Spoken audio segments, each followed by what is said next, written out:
Bonjour à tous et bienvenue pour cette nouvelle vidéo. Ici, je te propose de mettre de la couleur dans ta vie à travers une couture accessible à tous. Et si toi aussi tu as envie de mettre de la valeur à ta vie et de réaliser une garde-robe à ton image, eh bien cette vidéo est faite pour toi. Dans un esprit minimaliste et une démarche zéro déchet, j'ai à cœur de t'accompagner dans ce projet en douceur pour que tu puisses être fier de toi. Aujourd'hui, je te propose 3 astuces pour coudre un t-shirt en jersey sans surjeteuse. Alors, pour information, j'ai utilisé le patron d'Irandou que tu trouves dans le livre Dresde de la marque. Alors, c'est parti. Donc, astuce numéro 1, coudre un tissu jersey. Donc, un tissu jersey est un tissu qui est un peu élastique contrairement au tissu de coton. Et donc, on va le coudre de façon un peu spéciale. Mais ne t'inquiète pas, c'est très, très, très facile. Donc là, une fois qu'on a coupé notre devant et notre dos, donc on va coudre les épaules. Donc déjà, tu peux mettre endroit contre endroit au niveau des épaules et bien mettre des épingles. Alors, une des difficultés, c'est que ça roulotte un petit peu, donc il va falloir bien étaler pour que tu puisses bien être bord à bord pour pouvoir coudre, enfin faire ta couture en fait. Voilà. Donc, une fois que tu as bien mis toutes tes épingles, on va coudre à la machine. Donc, on va utiliser déjà une aiguille qui est spécialement pour le jersey ou le stretch. C'est marqué sur la boîte. Donc, tu enfiles ton aiguille dans la machine. Tu enfiles le fil à l'aiguille. Donc si tu n'arrives pas bien, il faut pas hésiter à couper comme ça et à le réenfiler. Ça, c'est une petite astuce que tu peux faire, très facile. Et ensuite, on va coudre avec un point zigzag. Alors moi, j'ai cette machine-là. Donc en fait, voilà, je vais utiliser un point zigzag. Donc il faudra bien à chaque couture démarrer et finir en faisant un point aller-retour. Ça, c'est très important. Voilà, comme je fais là, pour pouvoir pas que la couture se défasse, pour qu'elle soit bien solide. Ça, c'est vraiment quelque chose de très important. Après, la deuxième astuce importante, c'est que tu ne tires pas sur ton tissu quand tu couds. Vraiment, tu laisses la machine aller tranquillement faire sa couture. Ça, c'est très important, sinon ça va encore plus se plier que là. Donc voilà ce que ça donne. Et c'est important de faire une couture en zigzag. Voilà ce que ça donne quand on le retourne. Voilà ce que ça donne quand on le retourne. Mais c'est très important de faire une couture en zigzag parce que si tu tires dessus comme je viens de le faire, eh bien voilà, tu vois, la couture ne casse pas. Si tu fais un point droit, la couture risque de casser. Donc, astuce numéro 2, le col du t-shirt. C'est un petit peu la difficulté du t-shirt.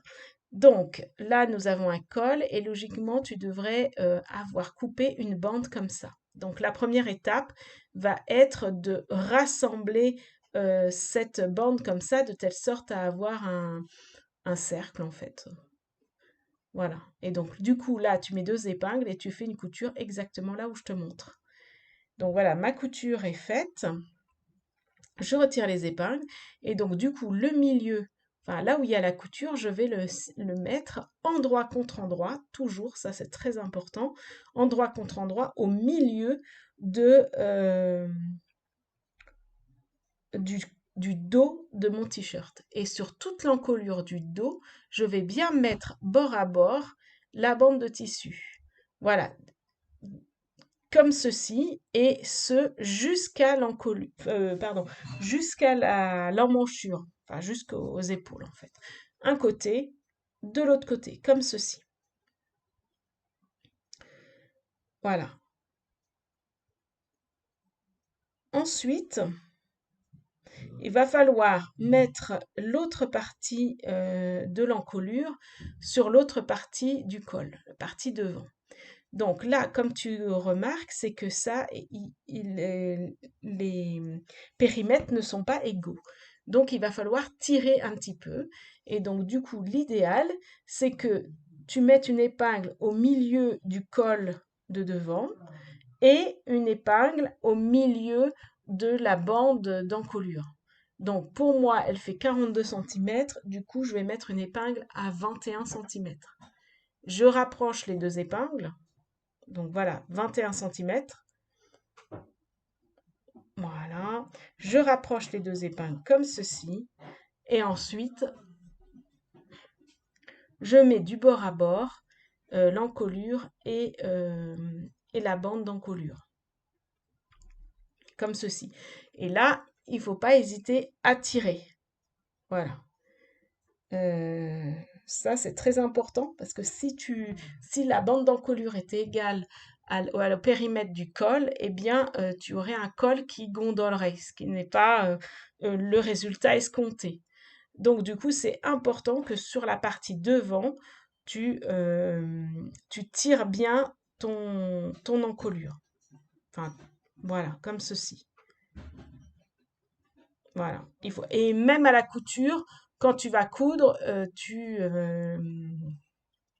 n'hésites pas à tirer dessus. C'est le seul moment où il est important de tirer sur ton jersey, hein. Sinon, c'est très important de laisser la machine coudre toute seule et de laisser le tissu avancer tout seul, hein. Enfin, ça gondole en fait, hein, tout simplement. Voilà. Donc là, une fois que j'ai fini, je couds à la machine, toujours avec mon point zigzag à largeur pied de biche. Donc voilà, mon col, ma bande d'encolure est cousue. Du coup, je vais rabattre de telle sorte à ce que ce soit des finitions jolies. Donc pour rabattre, il faut bien que la couture soit vers le haut et rabattre de telle sorte à mince, j'ai oublié le mot, euh, à ne pas voir la couture en fait. Donc du coup, ça va tout cacher et ça sera une finition qui sera jolie. Voilà. Et il faut que ce soit bien plat, vous le sentez au doigt, c'est bien plat, il n'y aura pas de toucher un petit peu épais. Voilà. Donc, si tu as peur de ne pas avoir une bande comme ça qui dépasse et qui soit pas régulière, n'hésite pas à prendre un mètre. Et moi, je te conseille à peu près 1 cm. Là, ça fait un petit peu 1 cm. Voilà. Donc, on met des épingles. Je mets les épingles sur devant parce que je vais devoir coudre sur le devant du tissu et non sur le dos. Voilà, comme ceci. Voilà, là, je te montre le résultat que ça donne quand c'est terminé. Donc maintenant, l'astuce numéro 3, c'est que nous allons coudre les finitions avec une double aiguille. Donc voilà, nous allons utiliser une double aiguille. Néanmoins, si tu utilises une double aiguille, vérifie que ta machine ait bien 2 arrivées de bobines. Si ce n'est pas le cas, je vais te montrer après cet exemple comment tu peux faire pour faire tes finitions jolies. Donc là, je mets ma double aiguille. Mes 2 fils passent par le même circuit, hein, on est bien d'accord. Et j'enfile un fil dans une aiguille et l'autre dans l'autre aiguille. Voilà, tout simplement. Et ensuite, nous allons coudre. Alors, comme c'est une couture avec 2 aiguilles, tu vas coudre en tout droit cette fois-ci et non pas en zigzag. Parce que si tu regardes, la couture qui va être de dos va être un zigzag. Ce qui fait que tu ne vas pas casser, ta couture ne cassera pas puisque le zigzag du dos sera suffisamment zigzag pour accompagner l'élastique du tissu. Donc voilà, tout le long, tu peux coudre ton encolure comme ceci. Donc, astuce aussi, n'hésite pas à retirer je ne sais pas comment on dit, le capuchon pour que tu puisses bien enrouler ton tissu tout autour de la machine. Voilà, ça c'est une petite astuce pour que ce soit plus pratique. Maintenant, c'est une encolure, donc c'est pas, si tu le fais pas, c'est pas très très grave. Voilà. Donc voilà. Et comme tu vas faire un cercle, tu reviens sur tes pas pour arrêter. Tu n'as pas besoin de faire un point avant, point arrière.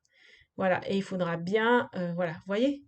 Tu vois, là, la couture ne casse pas. Donc, solution numéro 2, c'est que tu vas faire un point, si tu n'as qu'une seule aiguille, du coup, tu peux faire un point zigzag, mais cette fois-ci, tu peux, voilà, diminuer la hauteur de ton zigzag, ce qui fait que ça va faire un zigzag beaucoup plus léger. Voilà, là, je te montre à la machine. Donc voilà, ça va faire un zigzag beaucoup plus léger et très joli aussi. Donc maintenant, on va faire les manches. Donc pareil, on va faire un rebord de à peu près un demi-centimètre au niveau des manches, un repli. Et pareil, on va utiliser la double aiguille pour pouvoir faire la finition, coudre la finition. Et ensuite, je couds les côtés et je fais la même chose pour le bas. Voilà, mon t-shirt est maintenant terminé. Je peux vous le montrer. C'est très facile à coudre. Je n'ai pas besoin de surjeteuse. Et j'espère que cette vidéo t'aura plu, qu'elle t'aura inspiré, permis de réaliser ce t-shirt. Et je te dis à très vite dans une nouvelle vidéo. Mais avant ça, n'hésite pas à t'abonner à ma chaîne pour ne rien rater des prochaines publications. Alors, à bientôt!